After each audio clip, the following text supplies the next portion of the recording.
Hey guys, tonight we're peeling back the linen wrappings of one of history's most glamorous illusions. Ancient Egyptian royalty may have looked divine in paintings and tomb carvings, but behind the coal-lined eyes and golden headdresses was a daily routine so greasy, so rancid and so toxically fragrant, it would make a medieval chamber pot seem refreshing. So before you get cozy, let me know in the comments where you're tuning in from and what time it is for you. I love seeing our sleepy little history community grow around the world. Now dim the lights, maybe turn on a fan for that soft background hum, and let's ease into tonight's episode. Congratulations, you've just been promoted to royalty in the land of pyramids, scarabs, and wildly misleading perfume commercials. So now you're standing at the threshold of the palace bathhouse, and on paper, this sounds like progress. A cool, tiled sanctuary where royals wash off the day's ritual grease and reclaim a sense of human dignity. Except, of course, that you're in ancient Egypt, which means the building is beautiful, sacred and spiritually cleansing, just not especially clean. The first thing you notice is the heat, not just from the sun but from the steam trapped in these mud brick walls. The air is thick, almost chewable, and smells faintly of old milk, hot sand and overripe myrrh. Pools of water shimmer under high windows cut into the stone, letting in slices of light that reveal clouds of moisture and the occasional floating insect. It's quiet, peaceful, and vaguely haunted by the scent of fermented perfume and wet linen. Bathing in ancient Egypt wasn't private, nor was it optional. It was a spiritual act, regulated by custom and enforced by routine. You didn't just bathe to remove sweat. You bathed to prepare for rituals, to rid yourself of impurities, and to keep the body ready for communion with the gods. Cleanliness was next to godliness. But godliness apparently came with a film of goat oil and a faint rash. Now, contrary to modern spa fantasies, this bathhouse doesn't have flowing hot water, perfumed soaps, or sea salt scrubs. There is no mosaic tiled tub with bubbles and mint leaves.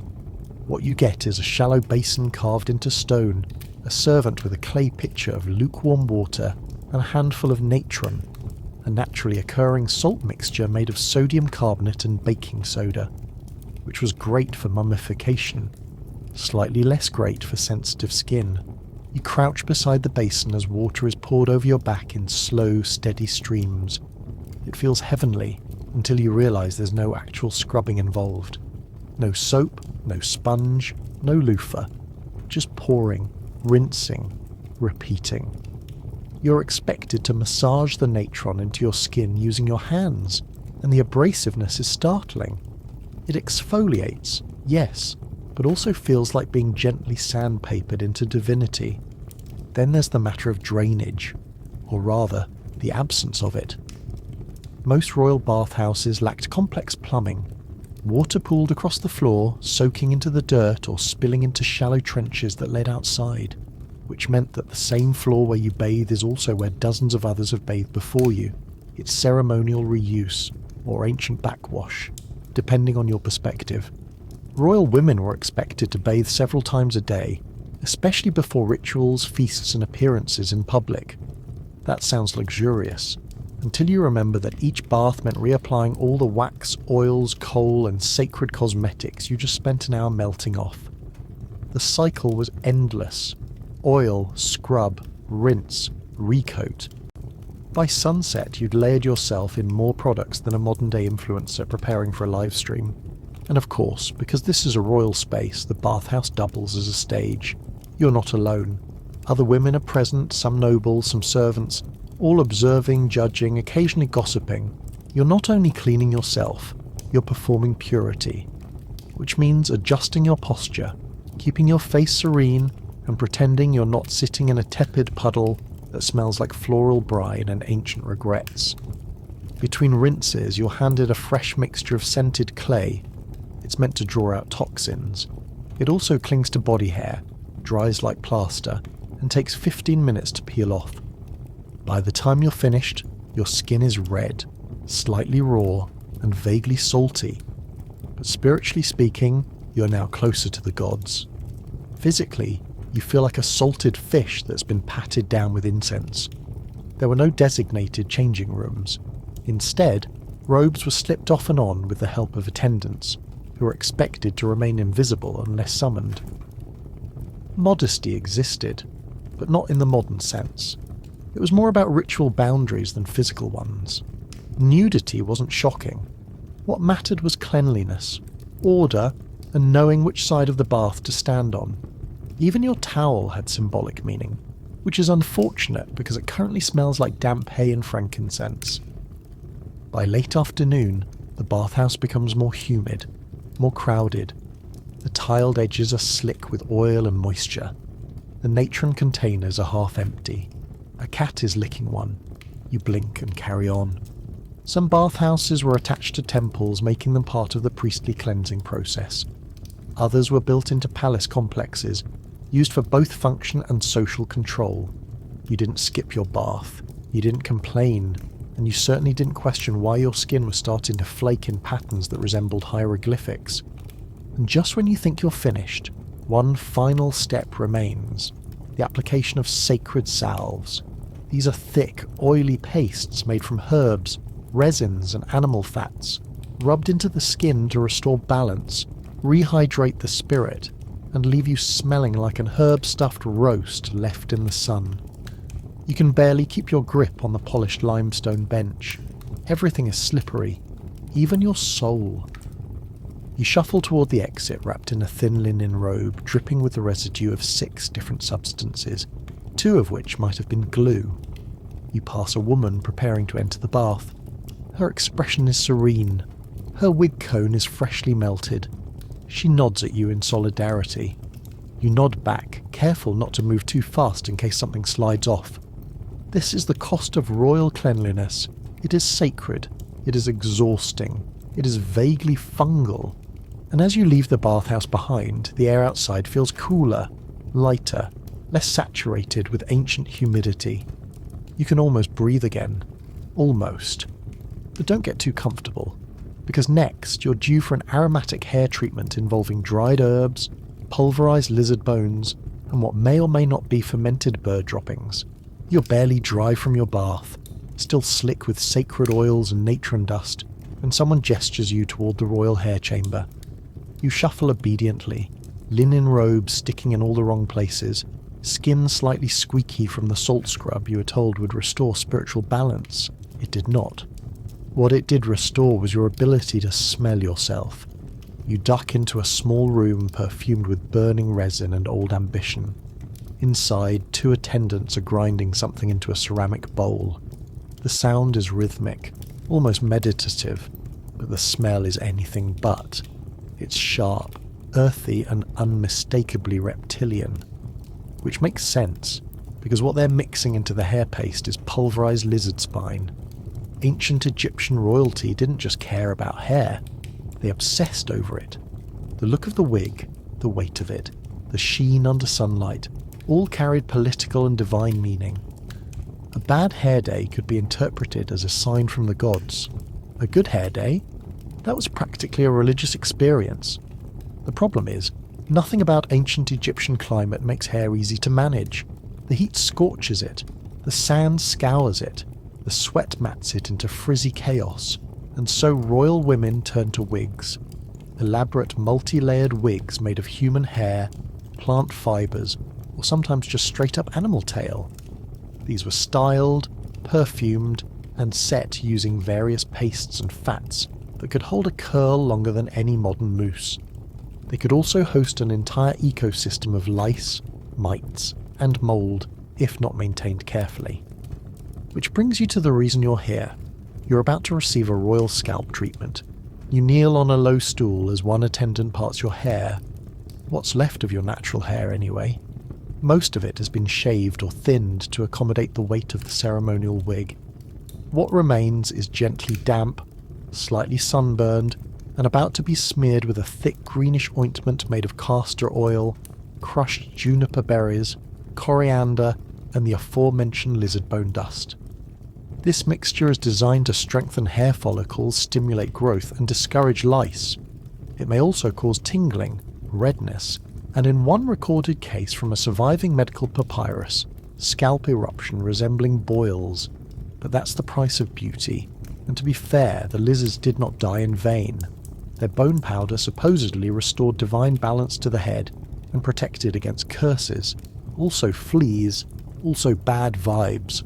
As the paste is massaged into your skull, you try not to think about the ingredients, or the fact that it smells vaguely like burnt mint wrapped in swamp moss. The mixture is left to sit while incense is burned and hymns are chanted nearby. Hair care is not just self-care, it is ritual purification. You're not exfoliating, you are communing with the divine. Now comes the wig, a fresh one today, prepared with special attention for tonight's temple appearance.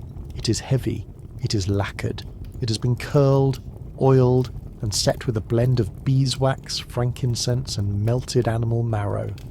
You're not told which animal, you're told it adds shine. You're also told not to ask questions.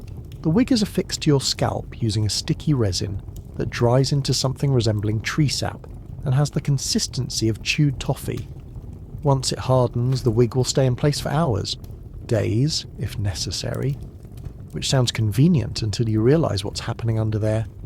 Your scalp is slowly cooking in its own oils, your skin cannot breathe, your pores are considering rebellion, but it looks good, and in ancient Egypt that was the entire point.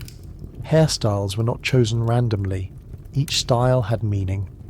A short bob with tight curls might indicate status as a priestess. Longer, layered cuts with braids were often reserved for queens and high-ranking women. Decorations included gold beads, faience charms, and occasionally bits of shell or lapis lazuli if you really wanted to stunt on the lower classes. The heavier the wig, the higher the status. The neck pain was considered a small price to pay for power. Unfortunately, so were the parasites. Despite all the oils, pastes, and divine blessings, lice were a persistent problem. They thrived in warm, oily environments, which meant your scalp, underneath a sealed fat wax cocoon, was basically an Airbnb for headbugs. To combat this, royal women sometimes shaved their heads entirely and wore wigs over bare skin. Others used lice combs made from carved ivory or bone. These were ornate, often inlaid with precious stones, but functionally still just tiny bug rakes for your royal infestation. You're handed one now, not to use but to admire, because it's symbolic. You are clean, you are divine, you are one with the sacred smell of lizard paste and cedarwood oil. Two attendants begin the finishing ritual. They dab perfume wax behind your ears, under your jawline and across your collarbone. It's warm from the sun and melts into your skin like scented grease. This too is considered attractive. You're supposed to look dewy, not dry. Glowing, not matte. Slick, not sensible. You stand slowly. The wig stays in place. The scent follows you like a cloud. This was not optional. Hair maintenance was so important that certain palace records include punishments for women who neglected their grooming duties. Fines were issued, privileges revoked. In some temple communities, appearance standards were enforced with the same severity as religious law. A tangled braid could lead to exile. An unperfumed wig could be seen as spiritual contamination. You step back into the sun. The weight of your hair is immense. Your head tilts slightly to the left under the mass of it. A breeze hits and you feel nothing. The resin holds strong. Your pores whisper a prayer for relief. Someone hands you a date soaked in honey. A small reward for your patience. It sticks to your fingers. And just like that, it's time for your royal dental cleansing, which involves twigs, salt, crushed rock, and exactly zero concept of enamel preservation. Now your scalp is buzzing with resin, oils, and the faint suggestion of lizard marrow.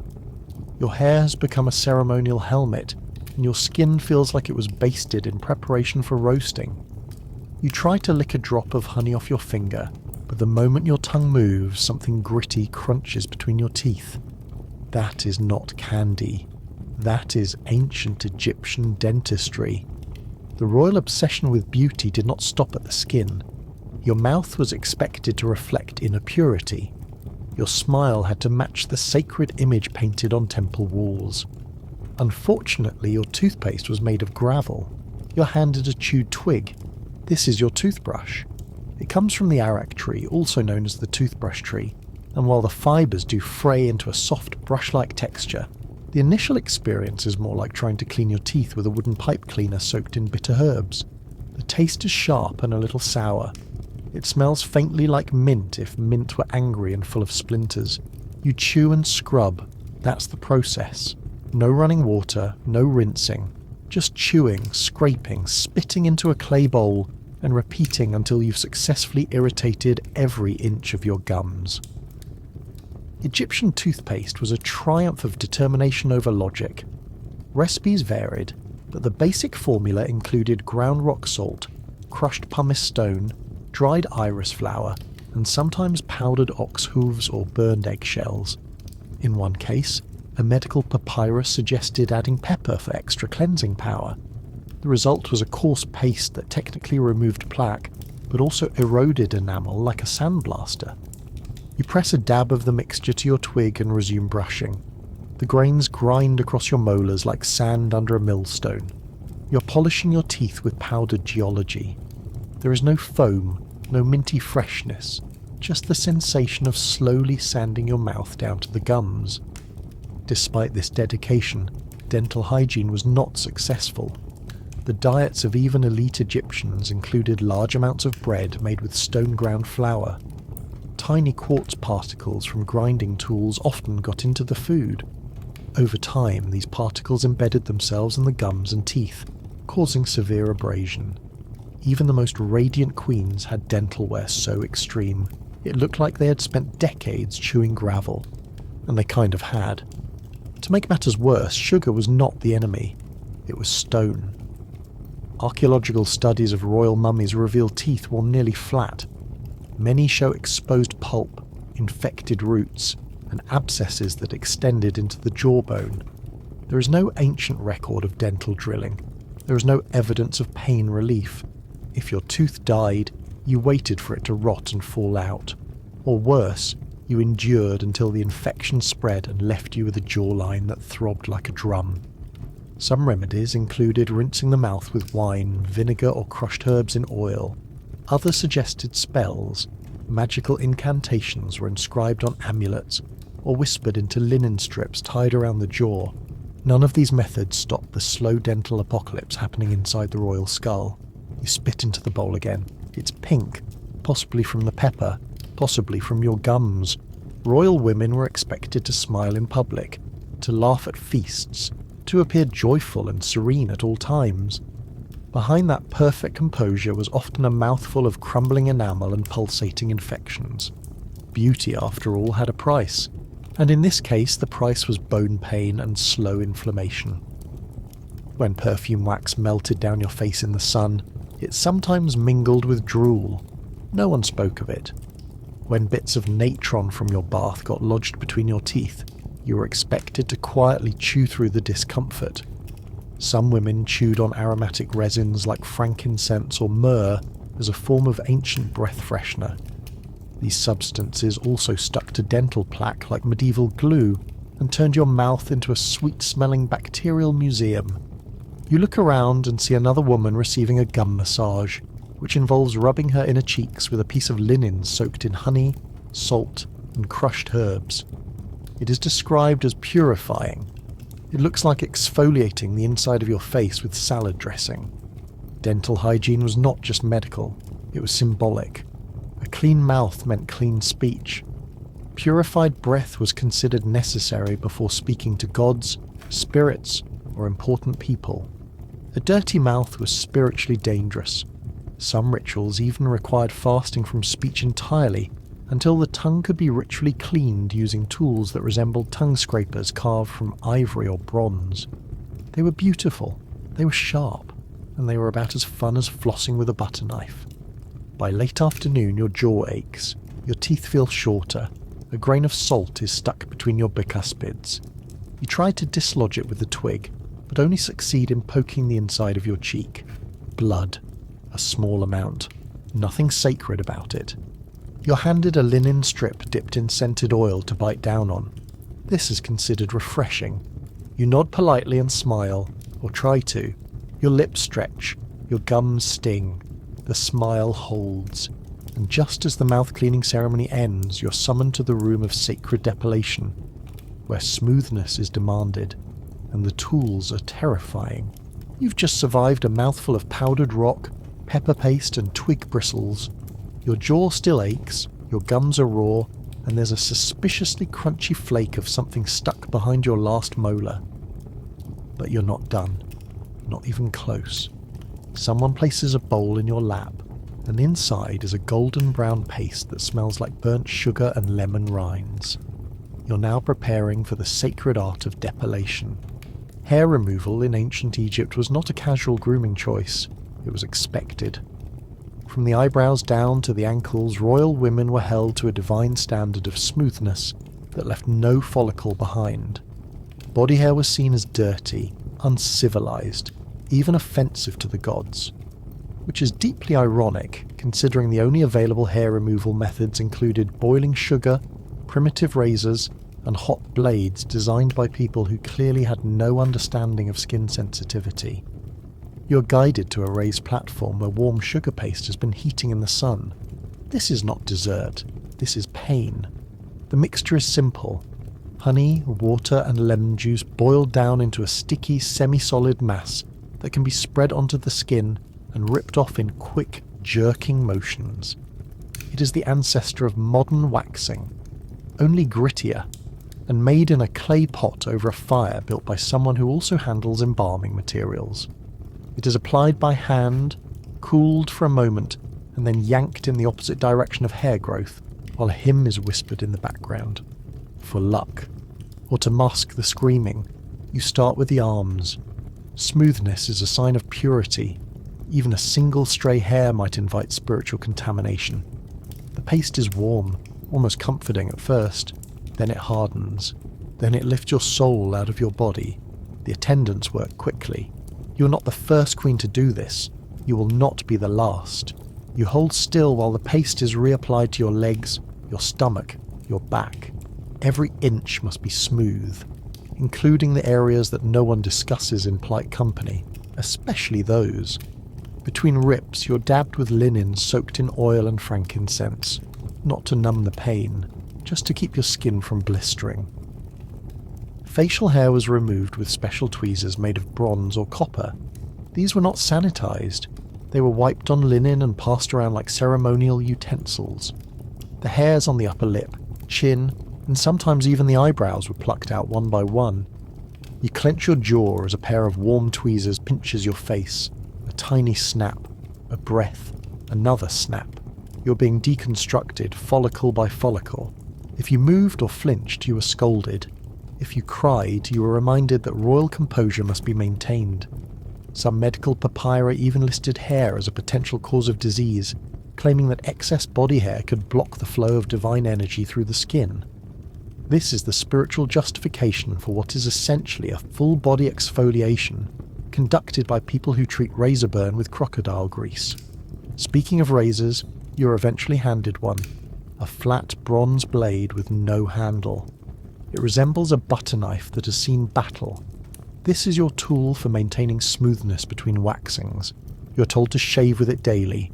No shaving cream, no soap, just oil, a mirror, and prayer. You press the blade to your calf and gently scrape downward. The hair comes off. So does a layer of skin. You feel clean. You feel raw. You feel like a polished slab of temple limestone that has just been hit with a sandstorm. If you happen to have sensitive skin, you are prescribed a salve made of crushed herbs, goose fat, and sour milk. This helped reduce redness and inflammation. It also made you smell like a haunted cheese platter. But healing was part of the process. Suffering was part of the transformation. The smoother you were, the more divine you became. There were ceremonies tied to this. Some hair removal sessions took place in the days leading up to religious festivals or fertility rites. Cleanliness was a prerequisite for participation. You were expected to be spotless, glowing, hairless as a polished statue of the goddess Hathor. And if you fail to meet this standard, you are excused from the ritual, not out of mercy, out of shame. You reach under your arms, checking for any missed patches. A priestess once warned that underarm hair could attract demons. She may have been joking, or she may have lost someone to an armpit curse. No one questioned her. After the final pass of the blade, you're covered in a thin layer of cooling clay paste. This is meant to soothe the skin. It dries to a crackling shell that makes it impossible to move your arms or sit down. You resemble a statue mid-renovation, flaky, glossy, stiff with ritual purpose. A cat brushes past your legs. You try not to scream. Once the paste is peeled off, you're oiled again. The same castor oil you used on your scalp is now massaged into your legs, arms, and torso. The scent is familiar. The texture is less comforting. You're soft, slippery, and one strong breeze away from sliding off your own throne. You step outside. The sunlight catches the sheen of your freshly waxed limbs. You're flawless. You're fragile. Your paws are praying for shade. But there is no rest. You're expected at the cosmetics chamber, where sacred eyeliner is prepared using lead and soot. And if you blink too hard, it might blind you. You're still glistening from the full-body sugar scrape. Your skin hums with a memory of every follicle that was forcibly evicted. Your robe clings to you like damp parchment. And just as you consider hiding behind a decorative column to weep privately, an attendant appears, gently guiding you toward the cosmetics chamber. You move with the grace of a peeled grape. Inside the room, everything glows. Copper mirrors, alabaster bowls, lapis-inlaid boxes. The sunlight filters through linen curtains, casting golden stripes across a low table covered in powders, brushes, and tiny spoons. It would feel luxurious if it didn't smell like scorched resin and metallic dust. You are here to receive the royal cosmetic treatment, which sounds divine until you remember that ancient Egyptian makeup was made almost entirely out of poison. The iconic black eyeliner is the main event. It is sacred. It is mandatory. It is made of ground galena, a mineral rich in lead sulfide. In theory, it protects your eyes from glare and infection. In practice, it slowly seeps into your tear ducts like a fashionable nerve agent. But this is not optional. Your eyes must be outlined. You're not just enhancing beauty. You're warding off the evil eye, possibly while giving yourself lead poisoning. The kohl is mixed with animal fat or oil into a paste and applied using a stick carved from ivory or ebony. The stick is dipped, swirled, and then drawn along your lower eyelid with surgeon-level precision. The sensation is similar to rubbing a butter knife dipped in graphite across your eye socket. You blink involuntarily. The kohl smudges. An attendant dabs it gently with a strip of linen soaked in rose water. You blink again. The rose water enters your sinuses. You taste petals and regret. Both upper and lower lids are coated. The lines extend outwards, curling slightly toward the temples. Not because it looks good, although it does, but because the long extended line was believed to confuse malevolent spirits trying to enter through the eyes. This turns your face into both a canvas and a battlefield. Next comes the green eyeshadow. It is made from malachite, a copper-based mineral that has been ground into a fine, shimmering powder. It is beautiful. It is also caustic. When mixed with animal grease or gum resin and applied to the eyelids, it creates a look that is simultaneously divine and deeply uncomfortable. The powder stings if it gets into your eye, which it always does. You're told the sensation means the makeup is working. You're not convinced. This isn't just vanity. According to temple records and medical papyri, certain colours and combinations were used for specific ceremonies: black for funerals, green for rebirth, red for protection. Each hue was applied with the seriousness of a spell, and each one came with its own list of side effects, ranging from minor irritation to full-body rash. You reach for a small jar and catch a whiff of something sharp. It is red ochre, used to tint the lips and cheeks. It is mixed with water, resin, or in some cases fish scales to add shimmer.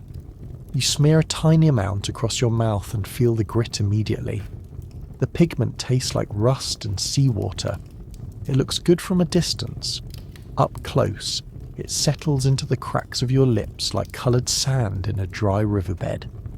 Cheek colour is dabbed onto your face using a ball of linen tied around a stick. The mixture is chalky, made from crushed red stones or clay.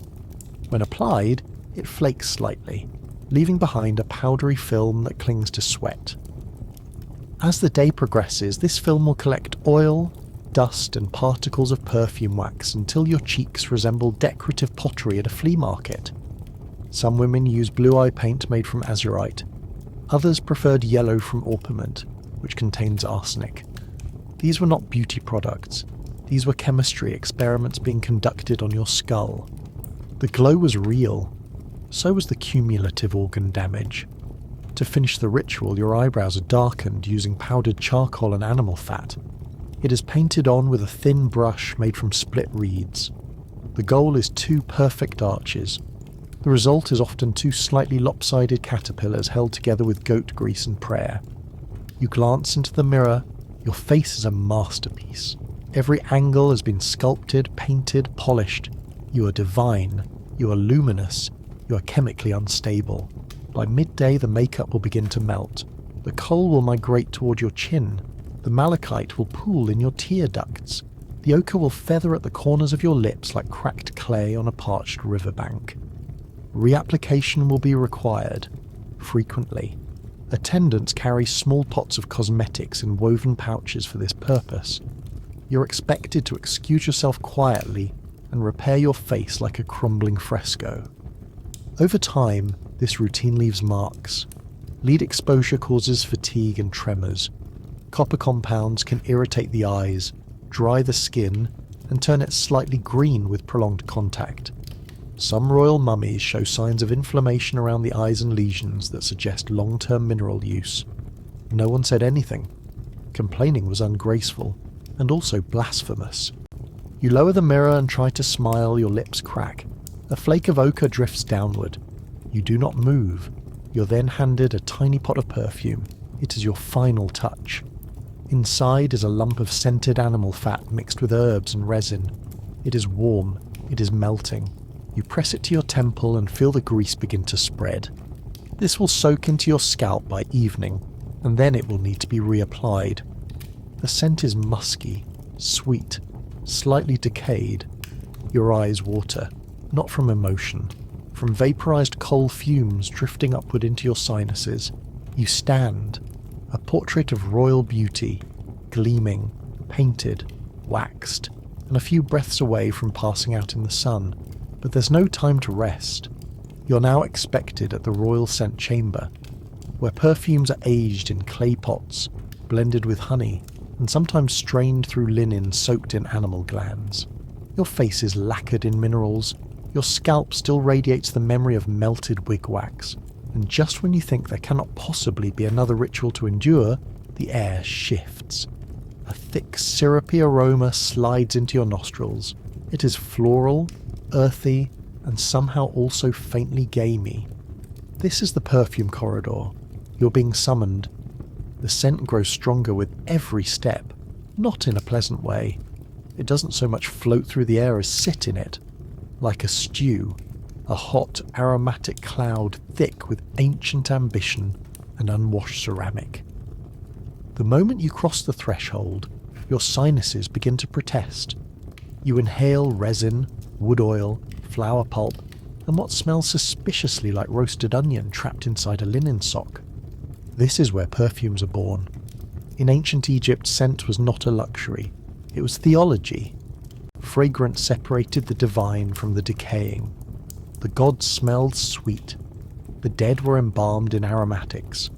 The living, especially those in the royal court, were expected to walk in a permanent fog of sanctified scent.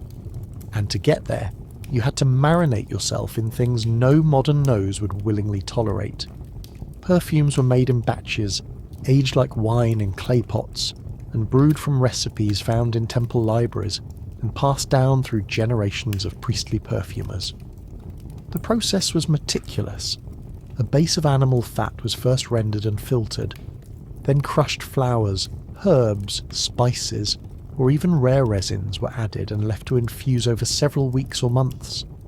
This mixture was strained through linen, sometimes multiple times, until the desired scent intensity was reached. The problem is, the base fat was often rancid by the time the process was finished. Egyptian heat is not kind to animal products. Even when sealed, these perfumes walked a fine line between fragrant and fermented. You're led to a low table where several conical jars await. Each contains a different sacred blend. One smells like cinnamon and honey boiled inside a pottery shard. Another hits your throat with notes of sandalwood, lotus, and whatever leftover beast was scraped from last week's offering table. You're told this one represents rebirth. It also represents nausea. Your personal perfume is a mixture of henna, cardamom, juniper resin, and goose fat. It is applied with a wooden spatula and smeared along your collarbone like scented butter. The texture is thick and glossy. The smell is sharp at first, then oddly warm, like a floral sausage left in the sun too long. You're expected to smile through it. In ancient texts, these fragrances are described as sacred shields. They were used to cleanse, seduce, and sanctify. Perfume was political. A powerful scent announced status. The more complex the blend, the more ingredients it used. The more gods it referenced, the more desirable you became. Some were so expensive they were only worn for funerals. Others were kept hidden in private chambers and guarded like treasure. The royal scent makers were highly trained. They were taught to identify plants by smell, to crush bark into powder, to calculate oil ratios by touch. And still, some ingredients remained elusive. Musk, for example, was harvested from glands of animals. Some recipes called for extracts from beaver scent sacs or civet cat glands. The instructions were vague. The results were revolting. You dab another perfume along your wrists. It's sticky, almost glue-like. This one was aged with date syrup and pulverized rose petals. It oozes from the jar with the consistency of wet clay and stains your fingertips an odd reddish hue. You smell like a sacred confection that has gone through too many rituals. To freshen breath, perfume pellets were sometimes chewed. These were small balls made from herbs, resins, and honey. They did not dissolve.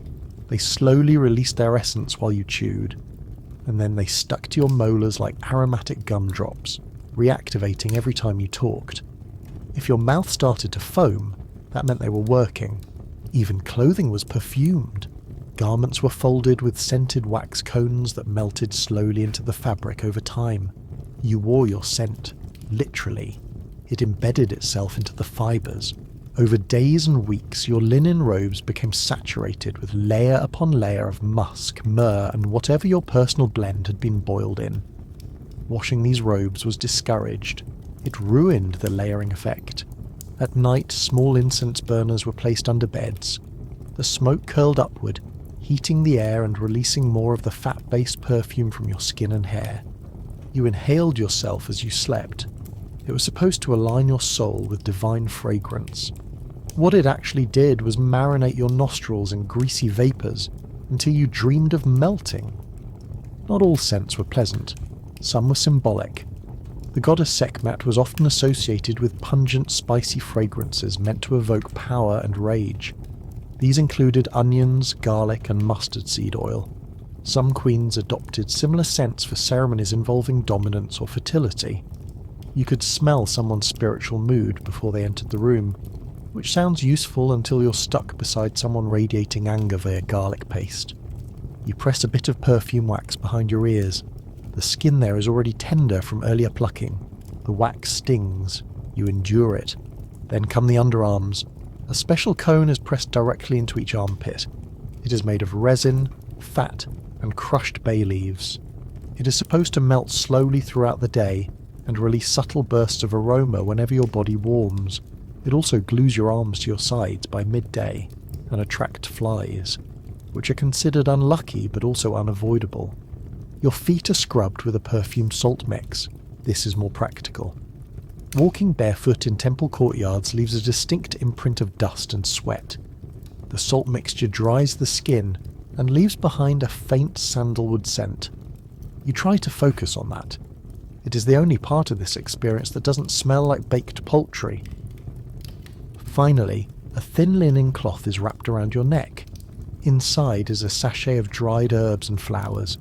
This acts like an ancient air freshener. As you move, it releases scent. You're now a mobile offering to the gods, or at least to their noses. You step outside. The sun hits you. Everything heats at once. The wax starts to soften. The oils liquefy. The scent rises like steam from a sacred compost pile. Your skin shines. Your eyes water. You're glowing. You're fragrant. You're dangerously flammable. And just as you begin to recover your balance, you're escorted toward the next chamber. A darker one. Quiet. Secluded. This is where royal menstrual rituals are performed, and what you're about to experience will make everything you've endured so far seem like a gentle misting of rosewater. The perfume is still seeping through your pores. Your underarms are waxy, your wrists sticky, and the sachet tied around your neck has fused to your skin like scented parchment. You haven't stopped glowing since dawn, and now, without warning, you're being escorted through a narrow passageway lined with ivory-coloured curtains and painted lotus motifs. The air shifts, quieter, cooler, slightly musty. You've entered the sanctuary of royal menstruation. This is not something openly discussed in the palace halls. There are no public rituals, no parade of holy linen. But behind closed doors, entire systems are in place to manage what was viewed as a cyclical inconvenience bordering on spiritual pollution. Not because it was shameful, but because it was powerful, dangerous, tied to goddesses, fertility, and forces that most priests would rather not touch without gloves. You're handed a bundle of linen strips. They've been folded, boiled, dried, and folded again. This is your primary tool, not for decoration, not for ceremonial use, for absorption. Menstrual cloths in ancient Egypt were typically made of softened flax linen, folded multiple times and layered like a crude pad or loosely rolled into a plug. There is no clear evidence that tampons existed in the modern sense, but there are references in some medical papyri to inserting absorbent materials made of soft papyrus or wool. Reeds may also have played a role, probably not comfortably. You lift the cloth and notice a faint scent of vinegar. This was often used as a cleanser, not the kind you rinse your floors with, the kind that doubles as both disinfectant and punishment. Linen strips would be soaked in vinegar water between uses, wrung out by hand, and left to dry in the sun on stone slabs. If the smell didn't ward off infection, it certainly kept away curious cats. The application process is private, but not entirely solitary. A female attendant waits behind a reed screen, prepared to assist should you lose your balance or faint from the vinegar fumes.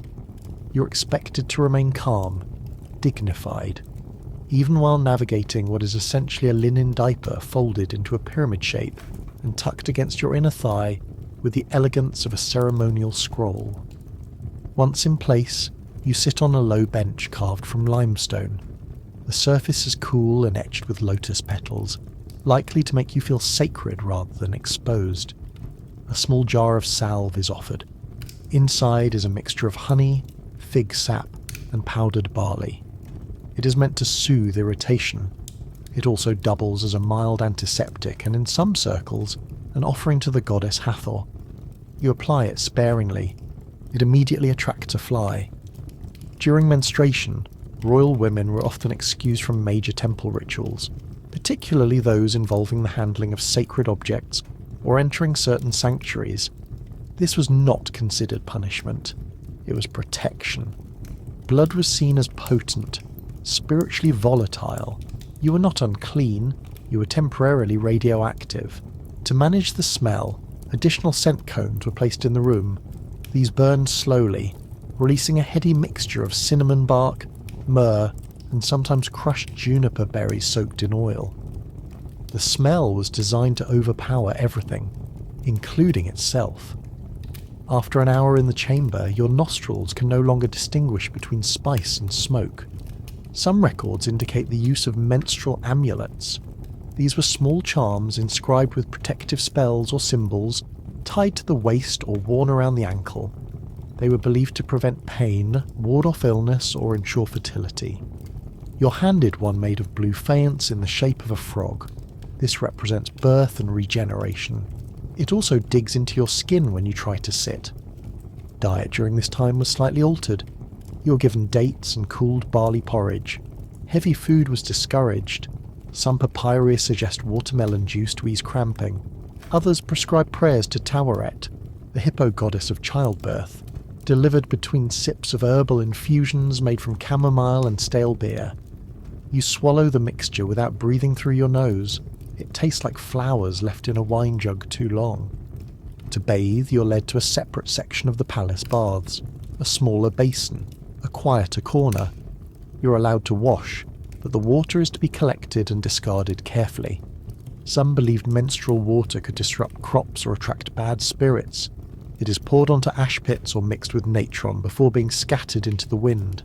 There is a system for everything, including your bodily fluids. Clothing during this time is slightly looser. You're given a longer gown, layered with extra linen, and instructed to rest more frequently, not out of sympathy, but to minimize public visibility. You're allowed into common areas, but not onto certain ceremonial platforms. You're divine, but temporarily unstable, like a sacred jar left unsealed. By sunset, the linen strips are removed, rinsed, and set out to dry. You change into a fresh set. The used ones are not discarded. They are washed repeatedly and reused until the fibres begin to fray. A single cycle might take 5 or 6 cloths. These are stored in their own basket, marked with reed symbols indicating fertility and moon phases. They are not to be touched by men. Ever. Pain is not discussed. Cramps are endured.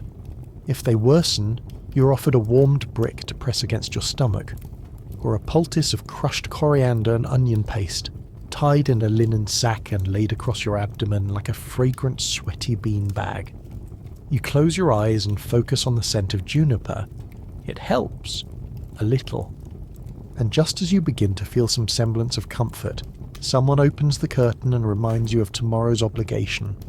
The royal bedding chamber is being cleansed, and you are expected to participate in the ritual mattress purification ceremony, which, as it turns out, involves scrubbing straw with lye, kneeling for hours, and pretending not to notice the mildew. The moon is high. The linen strips have been folded, stored, and blessed. You've survived the incense, the cramps, and the coriander poultice still clinging faintly to your navel. You think, just for a moment, that perhaps you're done for the day. And then someone opens a door and gestures toward the royal sleeping chamber. You're here to cleanse the bedding. The royal mattress is not what you're picturing. There are no springs, no goose feathers, no ergonomic memory foam infused with essential oils. There is a wooden frame stacked with tightly packed straw, wrapped in linen and covered in ceremonial dust. And by ceremonial dust, they mean the stuff that has settled here since the Nile last flooded. Mattress maintenance in ancient Egypt was considered a sacred task. Cleanliness of the sleeping space was tied to purity of dreams, fertility, and the metaphysical boundary between this world and the next. What this meant in practice was kneeling beside a large straw bundle, loosening the fabric, and slowly turning the entire thing over, using your forearms and deeply repressed disgust. The smell hits first. It is equal parts damp cloth, mouse nest, and the sour tang of body oil that has fermented in the heat of too many ritual naps. You lift the first corner and are rewarded with a small puff of straw dust and a dead beetle. This is considered normal. Bedding was typically stuffed with straw, dried palm fibres or rushes, often scented with herbs like chamomile or sweet marjoram to mask the ever-advancing mould. These herbs were effective for about 2 days. After that, the mattress absorbed every drop of sweat, oil and perfume wax that melted off your body over the course of royal repose. By the end of the month, it smelled like a sun-baked cow wrapped in linen. To purify the mattress, the straws removed and spread out on large stone slabs under the sun. Sunlight was believed to burn away spiritual impurities. It also helped dry out whatever living organisms had moved in since last week's rotation.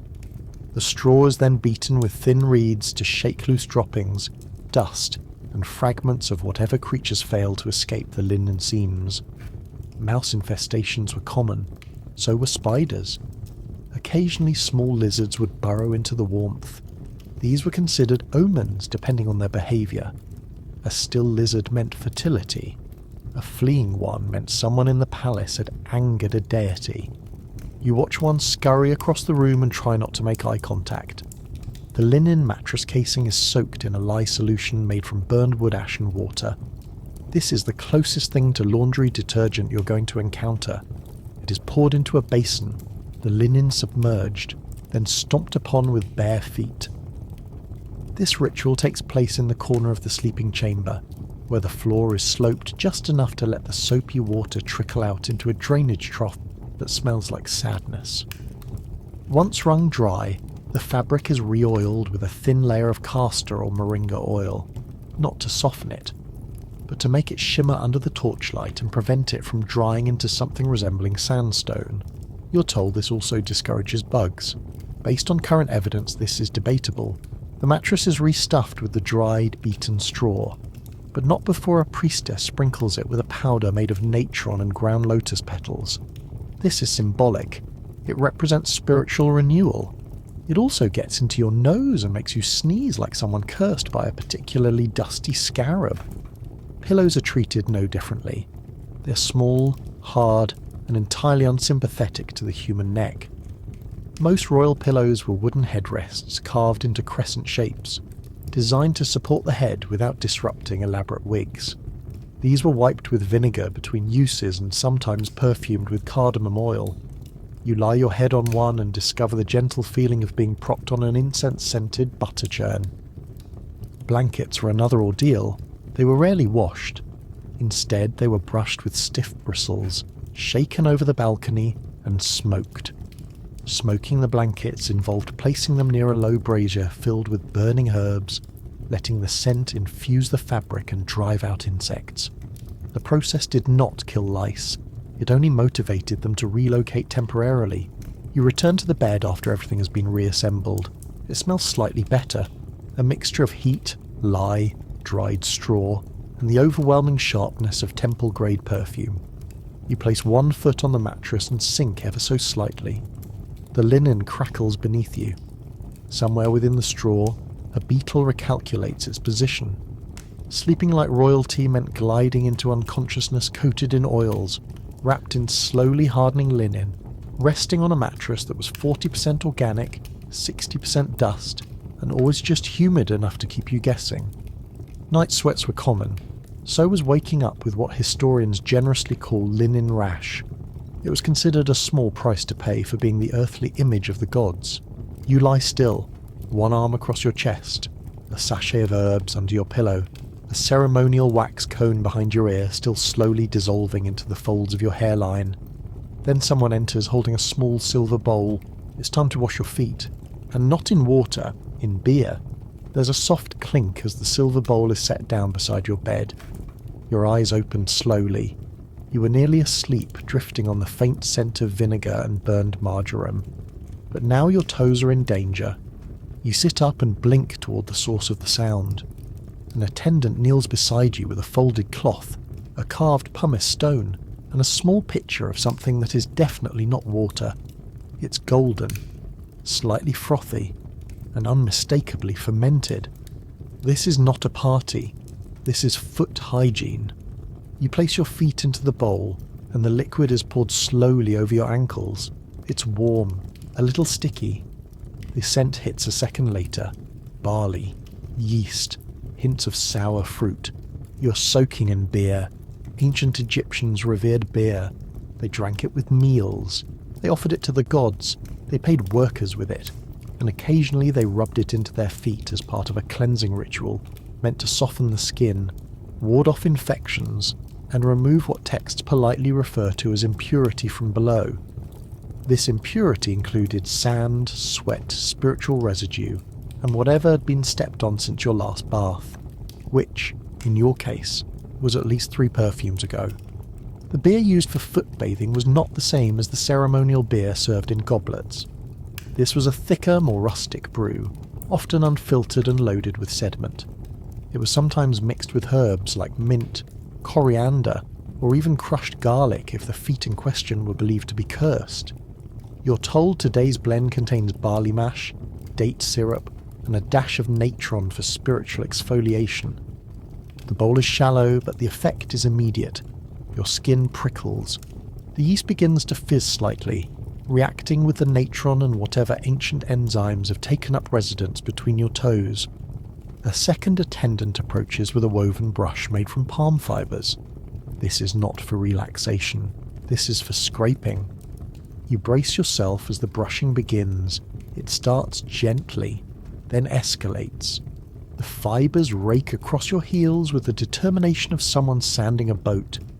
You clench your jaw. The attendant hums softly. The smell of warm hops fills the room. Foot care in royal Egypt was not merely about cleanliness, it was spiritual. Feet connected you to the earth. They carried the divine vessel of your body across sacred thresholds, and they picked up everything along the way: sand, soil, sunning. Ritual foot baths were designed to purify the connection between flesh and ground. They also prevented fungal infections, occasionally. After brushing, your feet are rubbed with a paste made from crushed dates and honey. This is described as moisturizing. It is also described as sticky, and you immediately understand why. The paste is slathered on in thick swirls, massaged in with circular motions, then left to sit while a linen cloth is heated over a nearby flame. When warm, the cloth is wrapped around each foot like a burrito, trapping the mixture and baking it in. You sit quietly. Your feet slowly caramelize. Some royal households employed dedicated foot servants whose entire job was to maintain the feet of the elite. They trimmed nails with sharpened bronze blades. They plucked stray hairs. They polished heels with powdered pumice or crushed seashells. It was considered an honour. It was also considered risky. One misplaced nick with a bronze blade, and the noblewoman might accuse you of sabotage. The penalty ranged from demotion to being reassigned to chamber pot duty.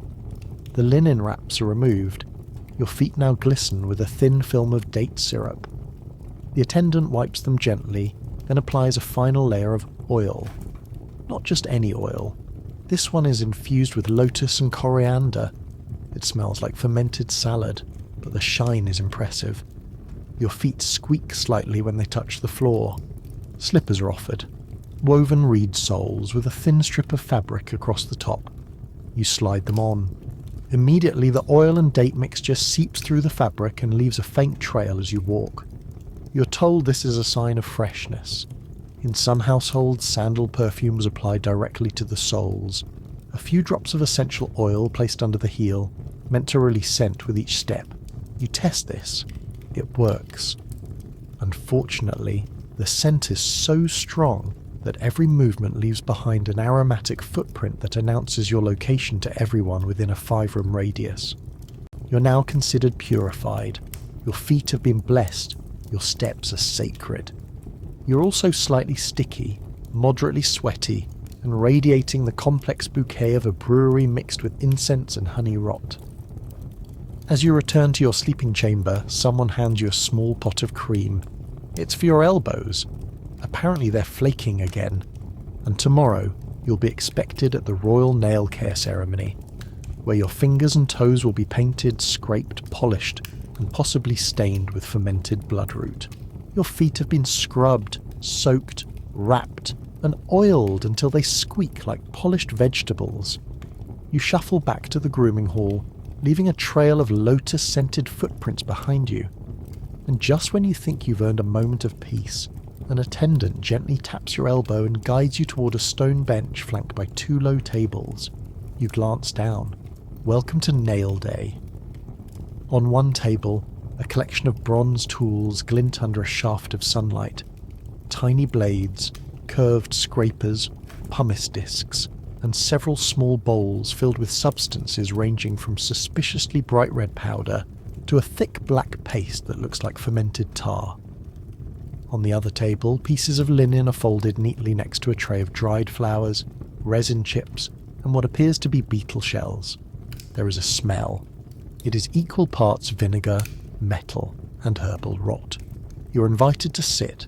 The royal manicure is not relaxing, it is not quiet, it is not optional. Fingernails and toenails in ancient Egypt were considered symbolic indicators of purity, health, and divine order. They were also infamously difficult to maintain in a world filled with sand, sweat, and constant rubbing of the hands on rough linen, stone, and unwashed fruit. The nail cleaning ritual begins with soaking. Your hands and feet are submerged in 2 separate shallow basins of warm water, infused with natron, lotus petals, and chopped fig leaves. The mixture fizzes slightly against your skin. You're told this softens the nail beds. It also bleaches the skin just enough to bring out the reddish stain you'll be receiving shortly. After soaking, your nails are scraped clean. The attendant uses a curved bronze pick, which is sharpened to a point and slightly bent at the end. She slides it under your nails with clinical precision, pulling away flecks of dead skin, embedded oil residue, and whatever fine desert sediment you collected during yesterday's bedding purification. You try not to flinch. She does not blink. Cutting the nails is done with a bronze blade that resembles a tiny sickle. It is not especially sharp, it is sharp enough. The blade is used to shave the nail edge, one tiny chip at a time, until the desired length is achieved. Filing comes next. There are no emery boards. There is a rough piece of limestone that has been polished with oil and powdered shell. You grind your fingers against it while making eye contact with a painted falcon on the wall across from you. Next is the cuticle phase. In modern terms, this would involve moisturizing, gentle pushing, and the occasional clip. In ancient Egypt, it involved salt water, vinegar, and scraping. Your cuticles are rubbed with a bristled brush soaked in a mixture of crushed garlic and natron. It stings, it smells, it exfoliates. The goal is not comfort. The goal is the illusion of eternal youth. Even your fingernails are expected to appear immortal. And now, the colouring. Royal women stain their nails with a variety of dyes, most commonly henna. The henna paste is mixed with hot water, fermented fig juice, and the ground remains of red ochre and dried beetle shells. You're told this blend promotes blood circulation and good fortune. What it actually promotes is an intense tingling sensation, followed by a numb itch that spreads slowly across your fingertips. The paste is applied in thick layers, first to the nails, then extending slightly onto the fingertips. It is left to dry in the sun. While it dries, you're not allowed to touch anything. A linen wrap is tied across your lap to catch any drips. The paste darkens over time, changing from orange to deep brown, and leaving behind a colour that says I am both royal and possibly radioactive. Toenails receive a similar treatment. The same tools, the same scraping, the same stain. Your legs are lifted, positioned, and rubbed with oil before the paste is applied. The smell rises. It is sweet, spicy, and faintly earthy. You begin to suspect that everything in this palace is designed to smell like incense and compost at the same time. In some royal households, nail patterns were painted using thin reeds dipped in coloured pigments, geometric symbols, lines, dots. These were not decorative. They were meant to reflect the wearer's mood, status, or divine alignment. Today, you're marked with 2 dots on each thumb and a faint crescent line on your pinky. You ask what it means. The attendant tells you it's seasonal. While the stain sets, you're offered a sip of barley water. It is lukewarm, slightly sour. You decline a second sip. The attendant nods and fans your hands with a folded strip of papyrus. This is supposed to speed up drying. It mostly spreads the smell. When the henna has dried, the paste is flaked off using a dull bronze knife. Your nails are revealed. They are bright, bold. They shimmer in the sun like polished stones. You're not allowed to scratch anything for the rest of the day. You're told this is a spiritual limitation. You suspect it's because the stain will rub off on the linens. Nail care was more than hygiene. It was identity. It was ceremonial. Brides received nail blessings. Priestesses dyed their nails before sacred dances. Queens were buried with their nail tools wrapped in linen and tucked beside their ribs. Some mummies still have faint stains visible. thousands of years later, frozen in time with perfectly crusted cuticles. You flex your fingers. The henna glows against your skin. You attempt a small fist. The skin resists. The stain holds. You are pronounced complete. Then, quietly, the next attendant appears. She's carrying a shallow bowl. Inside it, you notice a soft, pulpy mixture that smells like bruised vegetables and something sour. Your eyebrows rise. She tells you it's time for your facial peel. It is made from fermented pigeon droppings. You were told the nail dye needed time to cure. You were expecting maybe a nap. Instead, a bowl of facial paste that smells like a damp barn has been placed directly under your nose. The attendant informs you that it's a rejuvenating mask. It is made from fermented pigeon droppings, goat milk, crushed pearls, sour barley mash, and a touch of honey for balance. You're expected to smile and accept the offering. You're a royal woman. Your pores must reflect divinity. The mixture is warm, not because it was heated, but because it has been sitting out long enough to generate its own temperature. It is stirred slowly with a flat reed, and then applied to your cheeks with a piece of linen that has seen better centuries. The texture is clumpy, grainy, wet. You close your eyes and try not to breathe through your nose. Facial skin care in ancient Egypt was an elaborate dance between magic, medicine, and mild gastrointestinal assault. The goal was eternal youth. The method was trial and error soaked in sour cream and crushed minerals. The base of many facial treatments was sour milk. When left to curdle in the sun, the milk would separate into a thick, slightly acidic goo packed with lactic acid. This helps slough off dead skin, unclog pores, and stimulate something vaguely resembling radiance. It also left your face smelling like cheese in a tomb, which historically speaking wasn't far off. To this base, women added everything from honey and ground alabaster to sand, fruit pulp, and excretions from creatures deemed spiritually pure. Pigeon droppings were believed to cool the skin and reduce inflammation. They were also readily available and conveniently sized for small jars. Your forehead is coated next. The paste spreads unevenly. A chunk of unblended pearl grits across your temple. The attendant smooths it with her thumb. You flinch. She nods in satisfaction. Some royal masks included powdered turquoise or lapis lazuli, not for exfoliation, but for symbolic power. These stones were linked to the gods and were meant to draw divine energy into the skin.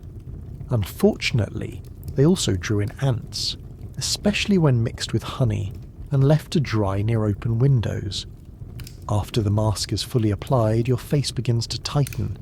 This is described as lifting. It feels more like shrink-wrapping your skull in poultry compost.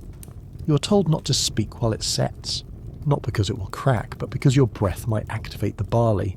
You sit upright, linen draped over your shoulders. A small fan made of palm fronds waves lazily in front of your face. The attendant steps back. You wait. The paste hardens. A bead of sweat rolls down your temple and stops. It cannot escape. Facial peels were also practiced. These involved applying a mixture of resin, glue, and crushed herbs to the face, letting it dry, and then peeling it off in sheets. The goal was to lift dead skin and impurities. The reality was the occasional loss of an eyebrow. You're spared the peel today. Instead, the mask is removed using a cloth soaked in warm vinegar and natron solution. The first wipe releases a fresh burst of scent that nearly makes you blink tears. The cloth is rubbed in circles, picking up flakes of dried pearl, milk crust, and whatever secrets the pigeon left behind. When the paste is gone, your skin feels raw, smooth, slightly warm, possibly irritated. The attendant calls it divine. You call it flushed. A second mask is offered. This one is cooling. It is made from cucumber pulp, aloe sap, and ground date seeds. You accept it, mostly because the idea of something wet and plant-based sounds like mercy. It is applied gently. The pulp is thick and lumpy. The aloe stings slightly. The attendant apologizes. That means it is working. During special ceremonies, queens applied musks laced with gold dust or pulverized amber. These were status symbols, Worn like jewellery across the face, they glittered in candlelight. They also clogged pores and attracted flies in record numbers, but the shine was unforgettable. You're fanned again. The cooling mask is allowed to rest. You are not.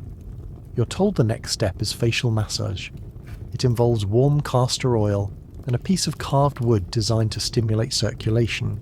The oil is poured slowly over your cheeks. It is thick, viscous, slightly smoky. The wooden tool scrapes gently along your jawline, pushing oil into every possible crevice. Your skin now reflects light.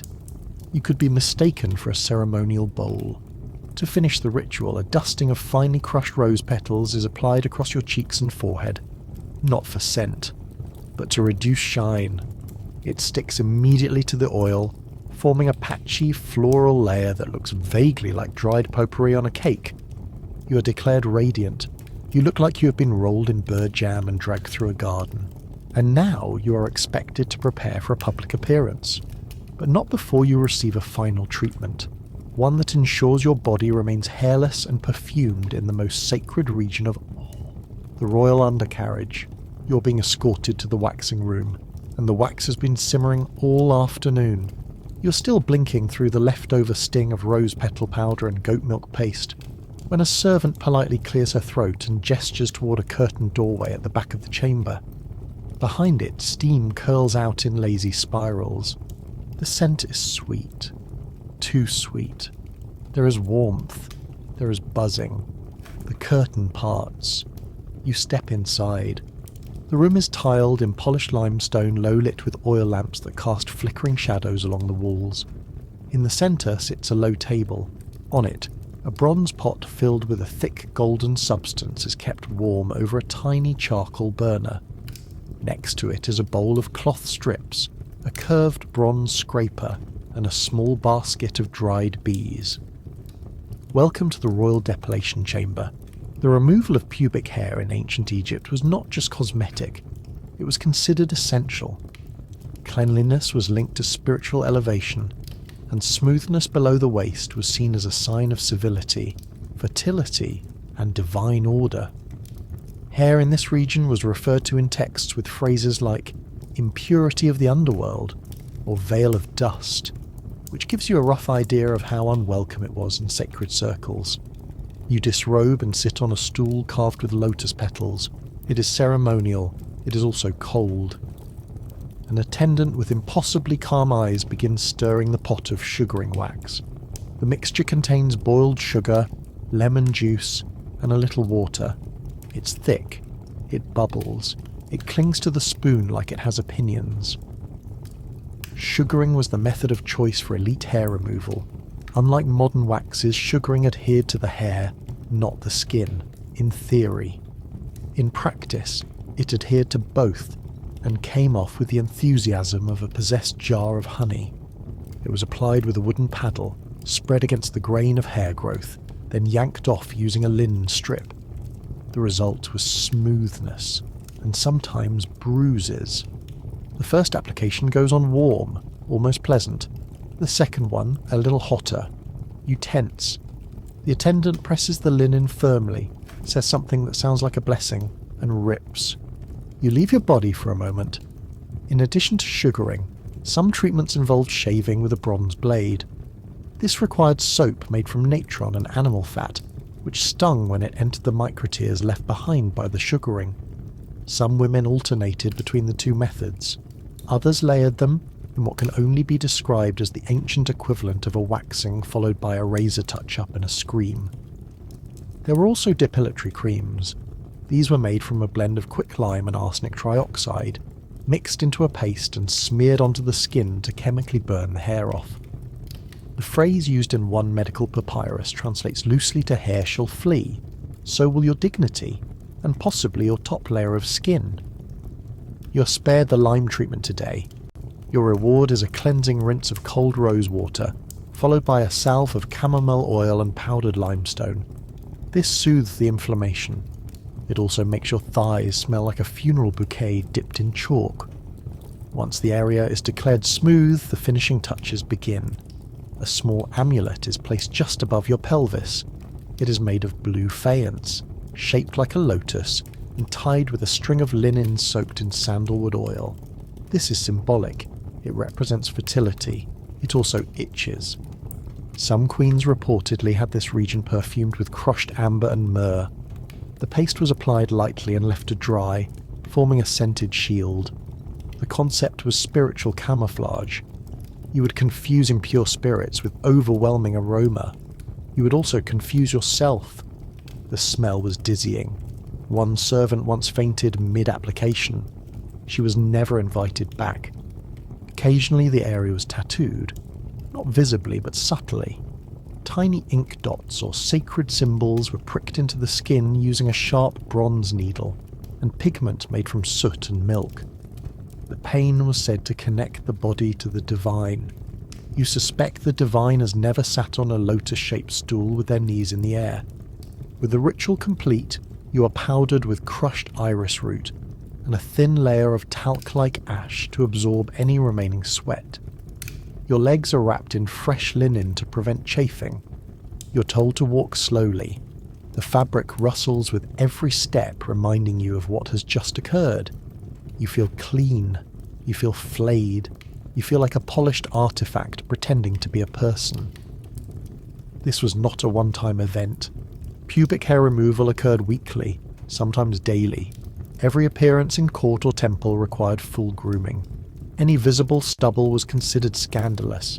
Laxity in this matter was punishable by loss of ritual privileges or being reassigned to textile folding. You once saw a woman demoted for having peach fuzz on her inner thigh during a fertility rite. You step out into the corridor again. Light from the hallway blinds you momentarily. You walk delicately, one leg at a time. The linen bandages squeak, and as you return to your chamber, another servant greets you. She carries a tray with a shallow bowl and a small hooked rod carved from bone. She smiles. It's time to clean your ears. You're halfway to your sleeping chamber when the scent of warm resin stops you. It's coming from behind a carved screen. You recognize the flicker of oil lamps, the familiar clink of bronze tools being set in order. Another servant appears. She says nothing. She simply tilts her head and gestures toward a low stone bench with a linen pillow, shaped like a coiled snake. You sit without question. Royal ear cleaning is about to begin. You lean back and rest your head in the center of the pillow. The shape is symbolic. Snakes were protectors of pharaohs, also commonly associated with sound, transformation, and a healthy fear of wax buildup. The pillow smells like cedar oil and something faintly fermented. You do not ask questions. An assistant kneels beside you, holding a shallow bowl of warm water, a small pot of oil, and a series of ear-cleaning implements arranged on a folded cloth. There are at least 6. Some resemble long hairpins. Others look like fish hooks. One appears to be a scoop carved from ivory. None look friendly. You feel a hand on your jaw as your head is tilted. Then the first tool enters your ear. The Egyptians had a deep respect for hygiene. That included the ears. Ceremonial ear cleaning was a regular occurrence in royal households, especially before temple rituals or feasts. Ears were associated with hearing divine messages. Blockages, even metaphorical ones, were not tolerated. Unfortunately, their idea of gentle cleansing involved scraping, oiling, and occasionally lighting incense so close to your skull that your earlobes considered spontaneous migration.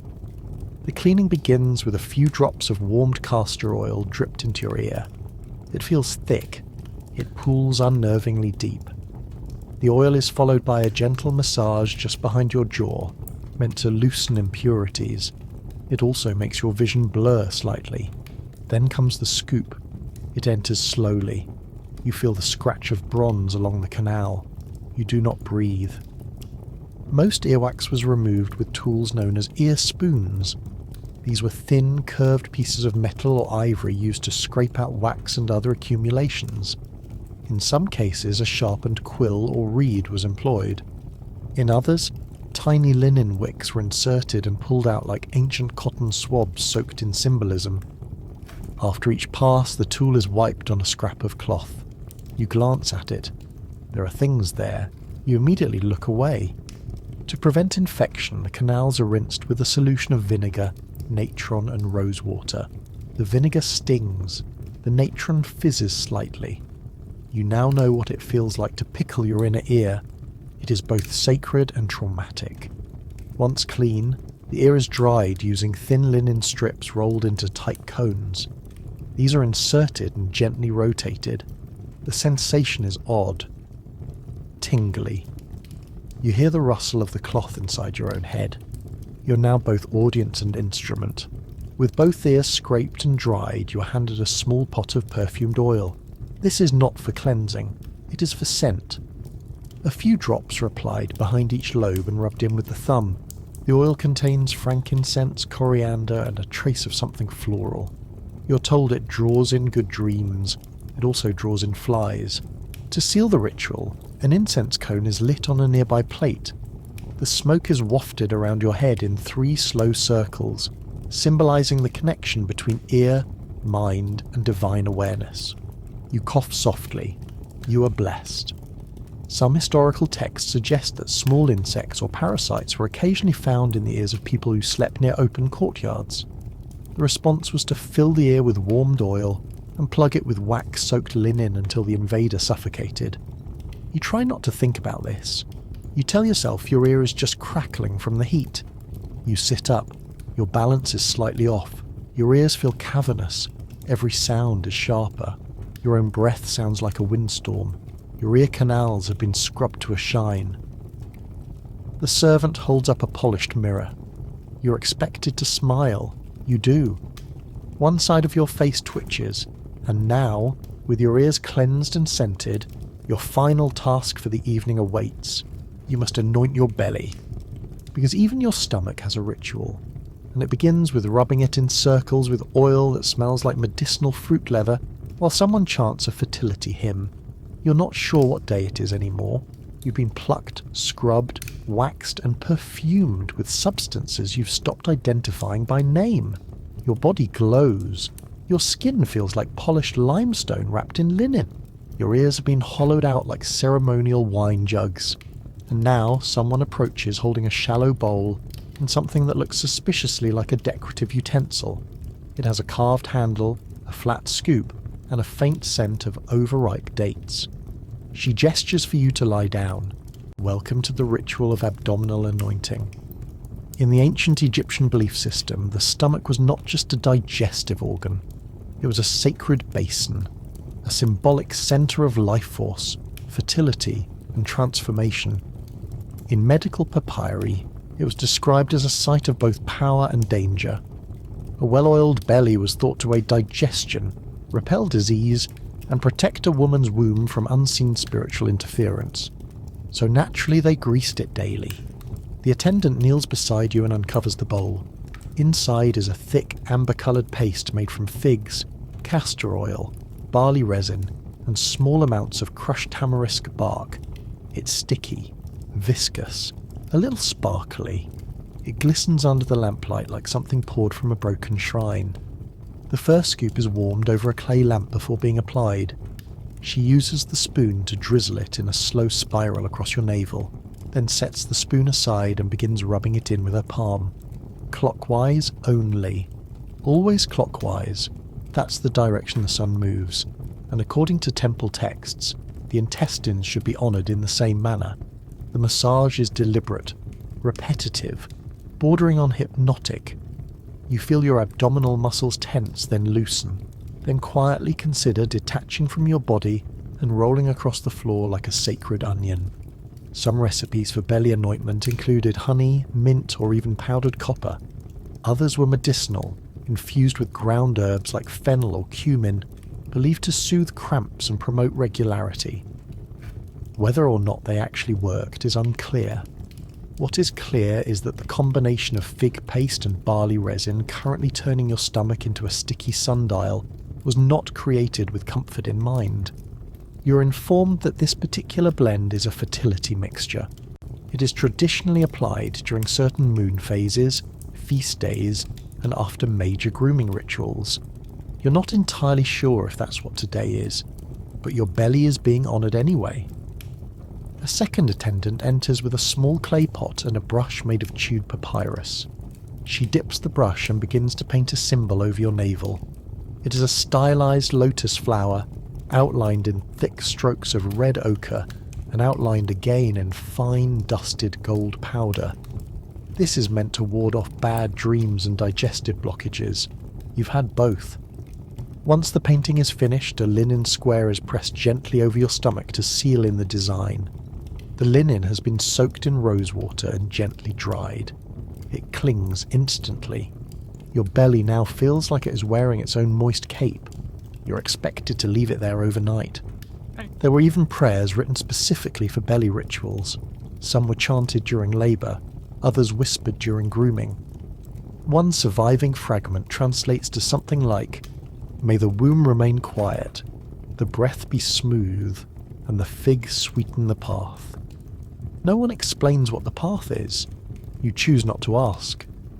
In some ceremonies, women applied small talismans over the stomach after anointing. These might be carved frogs, representing rebirth, or cowrie shells, symbols of femininity.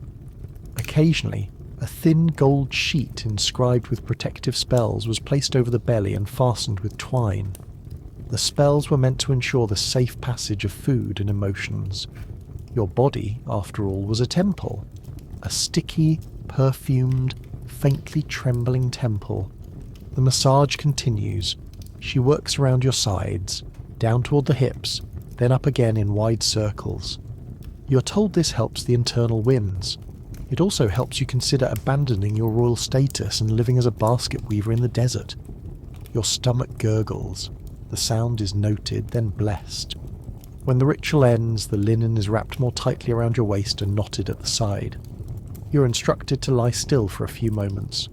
During this time, a censer is lit. The scent of warm coriander and dried myrrh fills the room. A final chant is spoken. It is low, rhythmic, nearly drowned out by the buzzing of a fly circling the fig bowl. You're left to rest. The oil seeps deeper into your pores. The ochre begins to itch. The linen tightens as it dries. You feel like a well-seasoned meat offering. And then, just as your eyes start to close, you're reminded there is one last step before rest. You must gargle the cleansing fluid. Yes, the one made from vinegar, garlic, and something that smells like old onions. Your face is already coated in rancid crocodile fat. Your body soaked in sour beer scrubs, and your wig glued to your scalp with congealed perfume wax. At this point, you might think the mouth would be spared. That perhaps the oral hygiene routine of an ancient Egyptian royal woman was refreshingly minty, pleasantly herbal, or at least not hostile. But your optimism is both historically inaccurate and wildly misplaced. Because cleaning the inside of your royal mouth was not a dainty swish of floral rinse. It was a daily ritual of spice, salt, sourness, and substances that would have the modern dentist in tears. The mouth was seen as sacred in Egyptian cosmology. After all, the opening of the mouth ceremony was a central part of mummification, allowing the dead to eat, speak, and breathe in the afterlife. So you'd better believe the living were just as obsessed with making sure their mouths were spiritually clean. Not necessarily clean in the sense of not smelling like death, but clean in the cosmic sense. That meant filling it with things that burned, tingled, numbed, or stung, all in the name of sacred hygiene. Let's begin with the rinses. First, take a handful of natron. That's the naturally occurring salt and baking soda mix that the Egyptians used to dry out corpses. Yes, the same compound used in mummification was swished around the mouth to kill impurities. Think of it like swishing with the desert. It's bitter, crusty, dehydrating, and made your gums feel like they'd just come out of a wind tunnel. And yet, royal women insisted on using it regularly to purify the breath and banish mouth demons, which were blamed for halitosis, cavities, and occasionally poor judgment. But the real magic came with the spice pastes. A typical ancient Egyptian toothpaste recipe looked less like a minty fresh blend, and more like something scraped off the floor of a medieval spice merchant stall. Ground pepper, crushed rock salt, ashes, iris flower root, and the occasional dash of dried mouse droppings, depending on which physician you consulted. It was believed that the sharper the burn, the stronger the medicine. So brushing your teeth was less of a grooming task and more of an exorcism of the gums. This unholy blend was mixed into a paste using a few drops of vinegar or sour beer, which acted as the binder. The result was a grainy sludge with the texture of gravel and the aroma of disappointment. It was applied to the teeth using frayed sticks, chewed papyrus reeds, or sometimes just a finger wrapped in linen. One archaeologist who recreated the ancient recipe for research reasons reported immediate pain, prolonged stinging, and a strange desire to renounce civilization. Royal women didn't just stop at teeth. The back of the throat was also seen as a danger zone for impurities. A dry throat was a cursed throat, so you'd gargle with a blend of honey, myrrh resin, and sometimes copper filings soaked in vinegar. Not for taste, mind you, but for its supposed purifying effects. Copper was thought to kill spiritual rot, but it also mildly poisoned you if overused, which naturally they often did. Some recipes even included ground up ox hooves, soaked overnight and strained into a gelatinous tonic. The logic here is unclear, but it may have come from a belief that consuming the essence of strong animals would transfer their strength. What it actually transferred was the smell of fermented barn and the texture of beef jelly. Still, it was preferred over the lizard oil and tamarisk bark mouthwash, sometimes prescribed to clear up sour breath, which itself was believed to be the sign of a heart in moral disarray. Breath was a moral issue. If your breath stank, it wasn't your diet, it was your soul. Now imagine all this from the receiving end. Royal women didn't just use these hygiene tools for themselves, they also expected the people around them to comply. Servants, hairdressers, food tasters, even sacred cat handlers were often required to do a morning rinse in the presence of their mistresses. Refusing to do so might earn you a stern lecture on divine cleanliness or a slap with a perfume-soaked linen. And since ingredients were seasonal and supply chains were unreliable, the formulas changed constantly. One year it might be ground ostrich eggs and mint steeped in goat urine. The next, pickled sycamore bark boiled in honey. A royal woman might switch between several mouth formulas in the same week, depending on what the priests were whispering about celestial alignment and oral purity. Of course, this led to side effects. Bleeding gums were common. Teeth wore down faster than in many other ancient cultures. By age 30, many royal women had a set of molars that looked like they'd been used to chew gravel. Archaeological studies of elite mummies show heavy dental erosion, abscesses, and some jaws riddled with holes from long-term infection. But no one dared question the wisdom of a peppermint and limestone swish. If the gods wanted your gums inflamed, they probably had their reasons. And in case you were wondering about tongue hygiene, yes, there were methods. Papyrus wads soaked in sour beer were used to scrub the tongue raw, followed by a rinse of fig sap and crushed lotus petals. The petals didn't do much. They were just there to trick your brain into thinking something about this was lovely. It was not. Even kissing was subject to strict hygiene etiquette. A royal woman might demand her partner rinse first with myrrh and natron, spit into a sacred bowl, and recite a prayer to the god Thoth to protect them from tongue curses. Ancient love poems often referred to breath as the wind of the soul, which sounds romantic until you realise they meant it literally. If you kiss someone with bad breath, you were inhaling their spiritual corruption. The breath of a royal woman was a statement. It had to smell divine, or at least not fungal. So hours were spent preparing the mouth before court appearances, temple visits, or romantic engagements. Her attendants would line up with trays of options like they were preparing a royal banquet, except instead of appetizers, you had copper salt paste, bark rinse, and honey myrrh gel. Pick your poison, literally. All this pain and preparation, and still the air was thick with competing stenches. Because once you combined perfume-saturated wigs, layers of animal fat makeup, and fermented dental grit, you weren't masking the smell, you were multiplying it.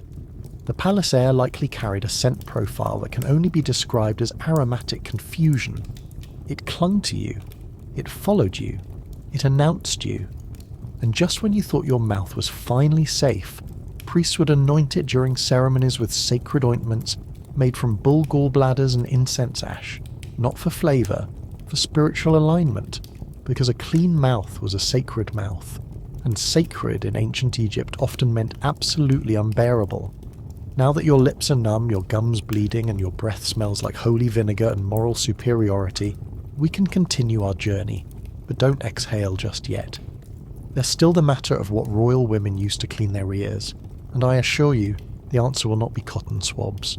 As the ears were scraped, oiled, and perfumed into oblivion, attention soon drifted a little higher, specifically to the two flared gateways of royal respiration.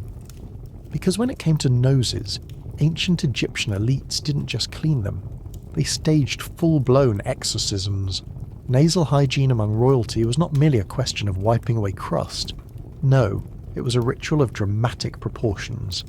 Enemas may have been for peasants. Royal noses were treated like sacred canals.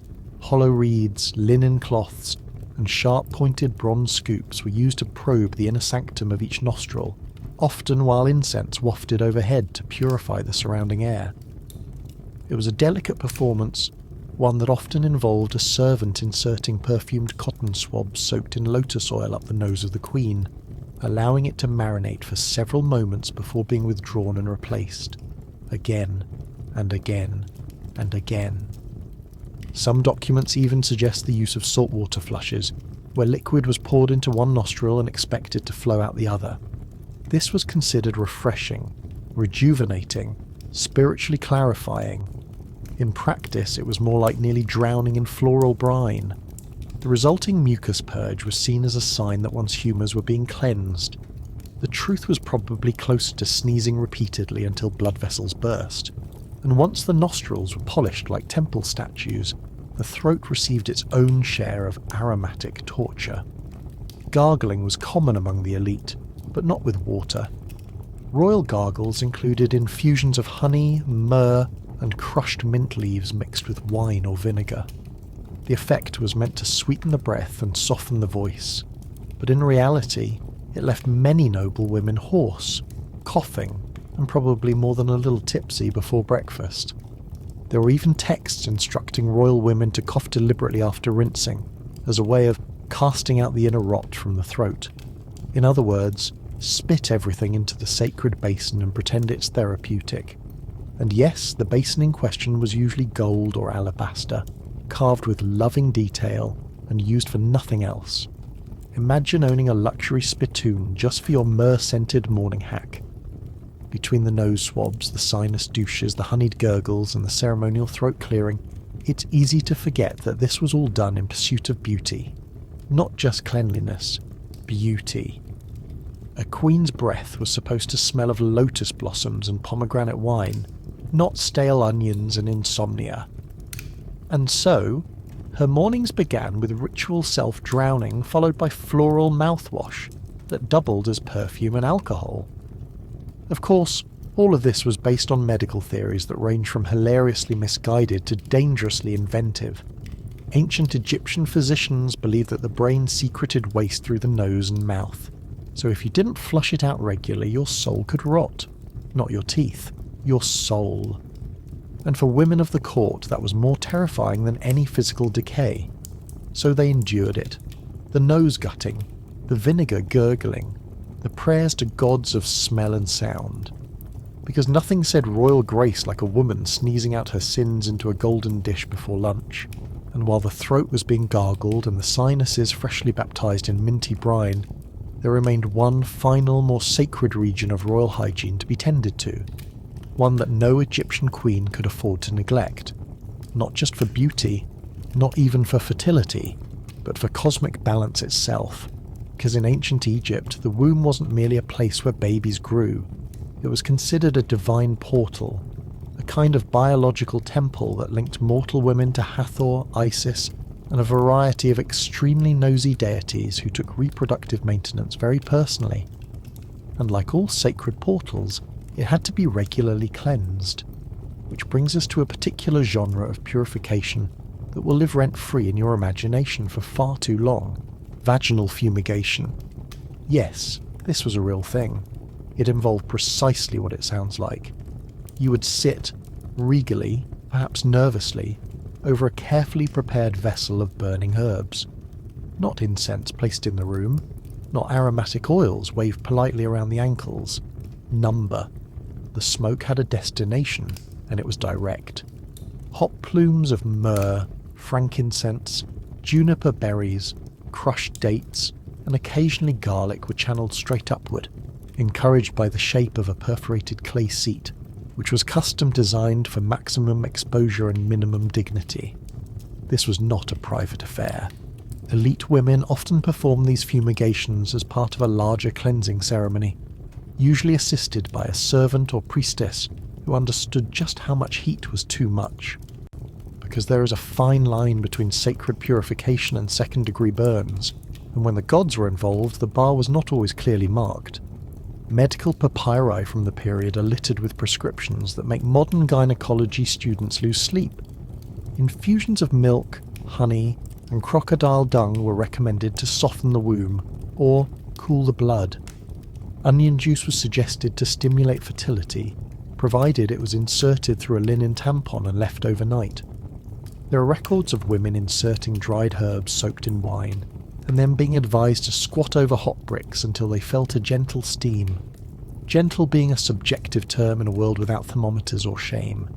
To be clear, none of this was optional. Cleanliness of the womb was seen as an obligation, especially among royal women whose bodies were considered extensions of the divine order. If a queen failed to conceive, it was rarely chalked up to diet or stress. No, it was the fault of internal rot, spiritual mildew, ghosts possibly. And what banishes ghosts better than smoke? There were even diagnostic rituals to determine the state of the womb's health. One involved placing garlic in the vagina and checking the breath the next morning. If you woke up reeking of garlic through your mouth, congratulations, your reproductive plumbing was clear. If not, you were advised to fast, pray, and probably sit over more smouldering acacia wood. Because clearly the problem was that your uterus had lost its sense of direction. But it wasn't all smoke and superstition. Some treatments were grounded in observations of bodily changes, even if the conclusions were fantastically wrong.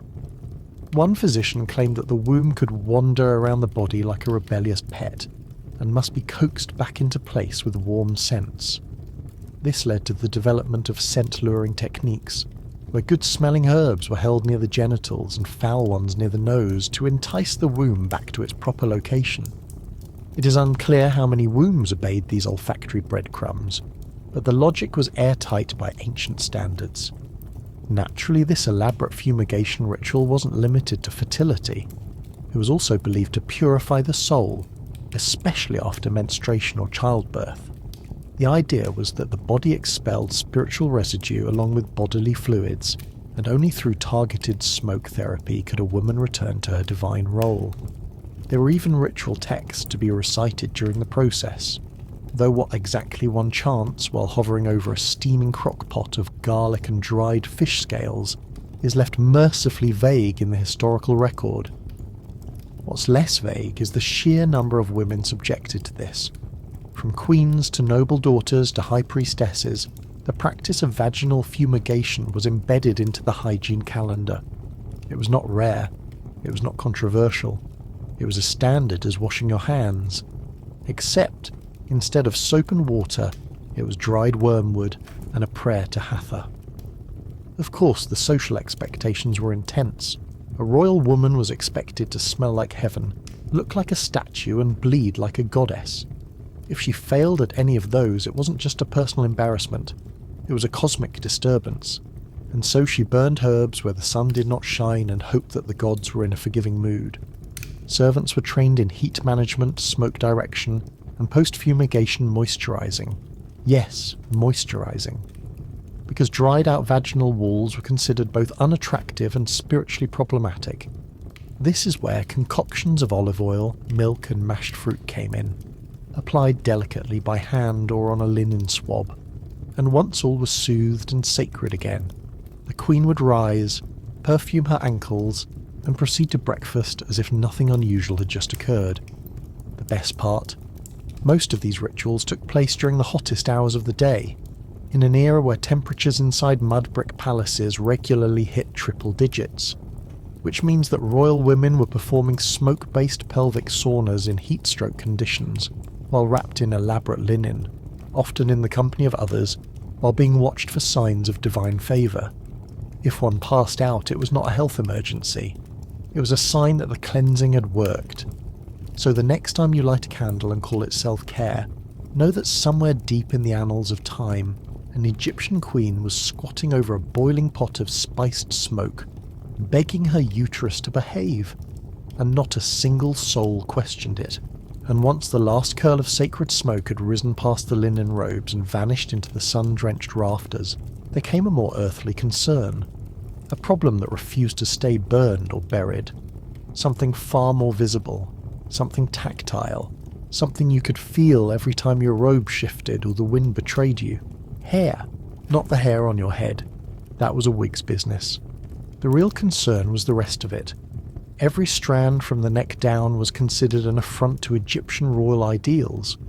Body hair symbolised savagery, impurity, and a regrettable closeness to the animal kingdom. Smoothness, on the other hand, meant control, discipline, cleanliness, divinity. So naturally, royal women were expected to eliminate every last follicle, and not with a whisper of regret. There were no razors as we know them, no foamy creams, no sterile clinics with mood lighting and soft music. There was instead a toolkit of horror: beeswax, copper tweezers, blades fashioned from flint, concoctions of sour milk, lime powder, and crushed turtle shell mixed into a gritty paste and smeared wherever hair dared to exist. If it stung, that was a good sign. Pain meant progress. The most revered method was sugaring, though ancient Egyptians didn't call it that. It was a sticky blend of boiled honey, lemon juice, and sometimes vinegar, heated to the temperature of lava, cooled just barely, and then applied in long strips. This was done without warning or mercy. Once the sugar mixture had adhered to the hair, it was yanked off in one swift movement, pulling root and dignity out in a single gesture. And you were expected to sit still for it, gracefully. This wasn't a monthly appointment. For the elite, it could happen several times a week. There were attendants trained in nothing but the art of depilation.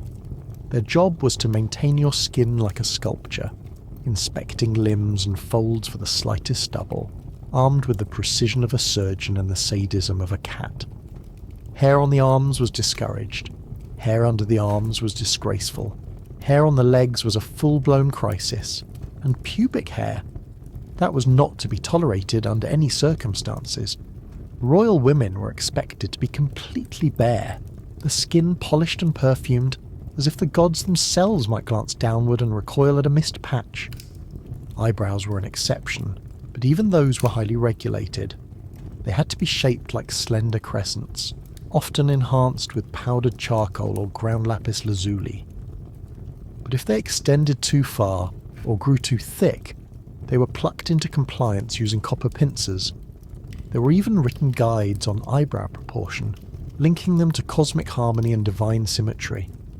If your brows clashed with the stars, clearly your soul was out of alignment. There were moments of vanity, certainly. Some women chose to keep a single beauty mark or allowed a faint dusting of down on the arms to signal fertility or youth. But even these were closely scrutinized. A mole in the wrong place was not mysterious. It was ominous, sometimes unlucky, occasionally even contagious. And so, out came the blade. In wealthier households, hair removal was turned into a semi-public ritual. Not because it was enjoyable, but because it demonstrated discipline. Royal women would recline on cushioned stone slabs, partially undressed, while a team of servants worked their way from toes to crown. One holding a bowl of warm water, one smoothing the honey, one pulling, one catching your expression to determine whether more lemon should be added. The entire experience smelled like citrus, sweat, and scorched pride. And if the skin reacted badly, which it often did, the solution was not to stop, it was to double down. Apply a cooling salve of myrrh and goat's milk. Follow it with rose water, more honey, and a handful of prayers, then do it again next week. This was the rhythm of beauty. This was your duty. But not all reactions were surface level. Some women suffered welts, rashes, blistering boils that formed under the skin from repeated trauma. The remedy? More herbs, more poultices, occasionally leeches, because naturally the answer to overplucked skin was to let something suck out the inflammation. Ancient Egyptian logic had range. In some temples, depilation was part of spiritual preparation.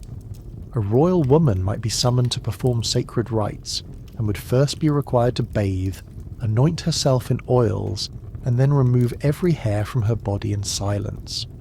This was believed to purify the soul and prevent unclean energies from interfering with ritual, even if that meant walking into a ceremony covered in aloe and regret. There was also social pressure from the outside in. If a rival noblewoman spotted a shadow on your upper lip or a fuzzy ankle during a feast, she might casually mention a new wax recipe she discovered through her priestess. The implication was clear. Your body was becoming inappropriate, possibly unholy, and while your husband might not notice, the gods definitely would. What made this more humiliating was how little protection you had. Linen garments were sheer. Even the most luxurious robes were little more than translucent drapery in the sun. One wrong turn and a sunbeam could expose your entire grooming history. The elite carried perfumes not just for their scent, but to mask the smell of inflamed skin, sweat, and melted sugar lingering from their morning routine. Hair, after all, trapped odor, and for ancient Egyptians, odor was a moral failing. Smooth skin was not only clean, it was righteous. The closer you could resemble a living alabaster statue, the closer you were to godliness. So women burned, plucked, smeared, and scraped their bodies into submission, and then smiled through dinner. The irony. Egyptian men shaved their heads and faces but rarely bothered with the rest. Royal women were expected to remove hair from places their husbands didn't even know existed. And yet, if the queen emerged from her chambers with so much as a whisper of fuzz, she would be offered pity, sympathy, sometimes quiet disgust, as if she had fallen ill with something unspeakable.